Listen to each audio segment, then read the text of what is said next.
গরমকালের এক হালকা হাওয়ার বিকেল। আমরা চারজন বন্ধু বেরিয়ে পড়লাম পিকনিক করতে।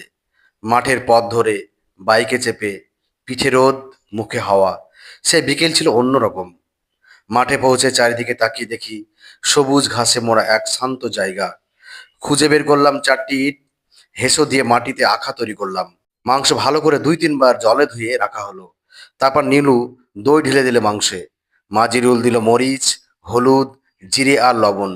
নীলু তাতে হাত দিয়ে যত্ন করে মেখে দিল। ওইদিকে মাইনুল পেঁয়াজ আর রসুন কাটছে মনোযোগ দিয়ে। কাটাকুটির মাঝে সে বলছিল, ভাই, রান্নার আগে এটাই আসল কাজ।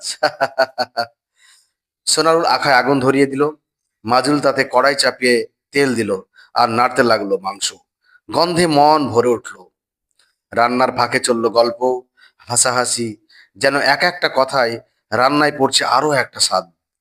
রান্না প্রায় শেষ, তখন মাইনুল আর সোনারুল ছুটল 4 কিমি দূরের ঘোষপায় রেস্টুরেন্টে রুটি আনতে। আমরা অপেক্ষা করছি রান্না শেষ করে। কিছুক্ষণ পর রুটি এসে পৌঁছালো। সবাই মিলে বসলাম খেতে। খোলা মাঠে, মোবাইলের আলোয়, চারিদিকে ঝিঝি পোকার ডাক। সেই খাওয়াটা ছিল জীবনের সেরা মুহূর্ত।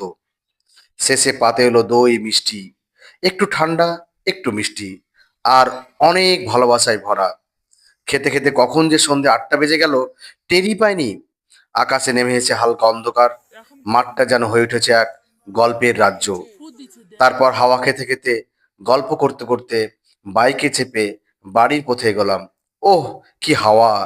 একটা পিকনিক, একটা বিকেল, যেটা সারা জীবন মনে থাকবে।